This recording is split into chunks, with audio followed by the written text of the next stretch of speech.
السلام علیکم، آپ دیکھ رہے ہیں نیوز رائڈر۔ میں ہوں ربیہ الطاف حسین۔ 5 شیروں والی وادی جسے روس فتح کر پایا نہ طالبان۔ افغانستان کی وادی پنجشیر میں ایسی کیا خاص بات ہے کہ روس اور طالبان دونوں ہی اس کا کنٹرول حاصل نہ کر پائے؟ یہ 1982 کی بات ہے، جب سوویت یونین کی فوجوں کا غلبہ تقریباً سارے افغانستان پر ہو چکا تھا، لیکن ایک چھوٹی سی وادی ابھی تک اس کی پہنچ سے باہر تھی۔ بالآخر سوویت کمان کے صبر کا جام چھلک گیا اور انہوں نے ایک دن بھرپور تیاری کے ساتھ زمینی اور ہوائی حملہ شروع کر دیا، جس میں سوویت فوجیوں کے علاوہ ہزاروں افغان سرکاری فوجی بھی شریک تھے۔ سوویت تمام بھاری جنگی ہارڈ ویئر میدان میں لے آیا۔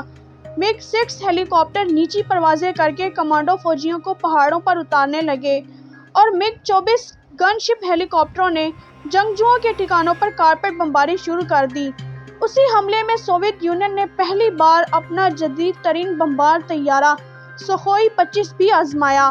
ساتھ ہی ساتھ زمینی حملہ شروع کر دیا گیا۔ حملہ آور لشکر میں آگے آگے ٹینکوں پر سوار افغان فوجی تھے اور ان کے پیچھے سوویت دستے۔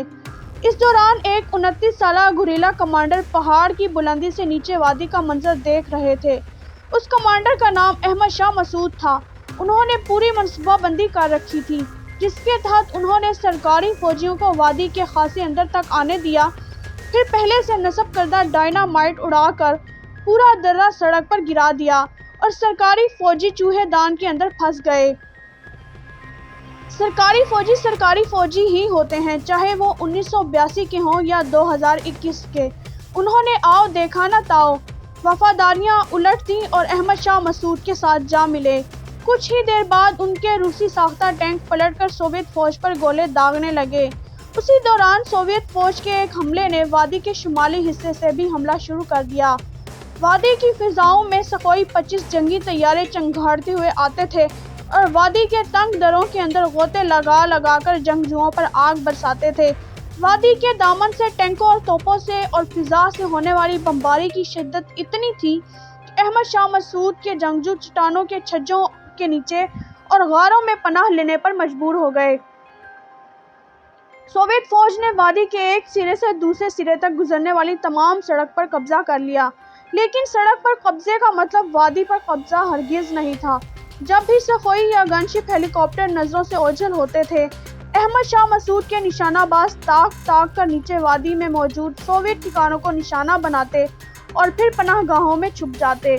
سوویت فوجی جب بھی پہاڑوں پر چڑھنے کی کوشش کرتے، انہیں آگ میں نہلا دیا جاتا۔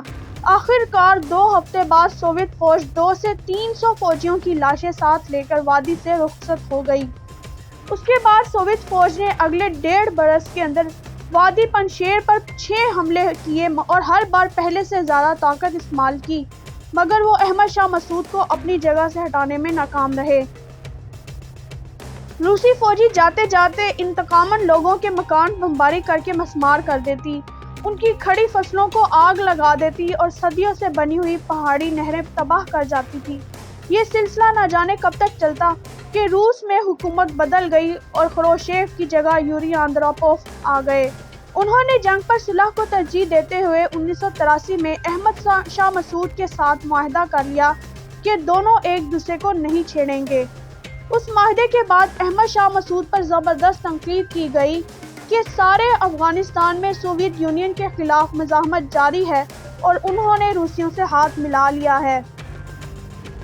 مگر احمد شاہ مسعود بھی آئے روز حملوں اور دیہات کی تباہی سے تنگ آ چکے تھے، اس لیے انہوں نے روسیوں سے ہاتھ ملا لیا۔ وادی پنجشیر سنگلاخ ڈھلوانوں پر مشتمل ہے، جن کے کٹیلے زاویے وادی کے دامن میں بہتے تند و تیز پنجشیر دریا میں جا گرتے ہیں۔ انہی پہاڑوں کے پہلو کاٹ کاٹ کر سخت جان پنجشیریوں نے اپنے کھیتوں اور گھروں کے لیے جگہ نکالی ہے اور کاشتکاری کے علاوہ لوگوں کا گزارا غلہ بانی سے بھی ہے۔ بل کھاتے دریائے پنجشیر کے ساتھ ساتھ چلتی سڑک کے راہی نظر اٹھا کر دیکھیں تو دونوں طرف کی ڈھلوانوں پر انہیں بکریاں اور بھیڑیں چرتی نظر آتی ہیں۔ 1960 کی دہائی میں سوویت حکومت کے تعاون سے سالنگ سرنگ تعمیر کی گئی، لیکن یہ سڑک وادی پنجشیر کے پہلو سے گزرتی ہے، اس لیے اس وادی کے لیے دروں سے نشانہ بنا کر آسانی سے مسدود کیا جا سکتا ہے۔ اس کی ایک مثال 1997 میں دیکھنے میں آئی جب احمد شاہ مسعود نے سالنگ سرنگ کو ڈائنامائٹ سے اڑا دیا تاکہ طالبان اسے استعمال نہ کر سکیں۔ سوویت یونین کی فوجیں اسی درے کو استعمال کرکے افغانستان کے جنوبی علاقوں تک آتی تھیں۔ یہی وجہ ہے کہ پنجشیر ان کی آنکھوں میں تنکے کی طرح کھٹکتی رہی۔ 1996 میں جب طالبان نے کابل پر کنٹرول حاصل کیا تو احمد شاہ مسعود وہیں تھے اور بڑی مشکل سے جان بچا کر وہاں سے نکلنے میں کامیاب ہوئے۔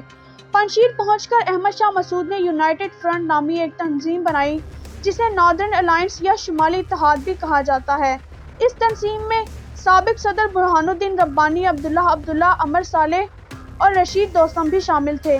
اس دوران طالبان سوویت فوجیوں کی طرح بار بار بھاری لشکر لے کر پنجشیر وادی پر حملے کرتے رہے مگر ریڈ آرمی کی طرح وہ بھی کبھی اس پر قبضہ کرنے میں کامیاب نہیں ہوئے۔ اس لحاظ سے پنجشیر کو افغانستان کا واحد صوبہ ہونے کا اعزاز حاصل ہے جس پر طالبان کبھی قبضہ نہیں کر سکے۔ مزید خبروں کے لیے ہمارے چینل کو سبسکرائب کریں۔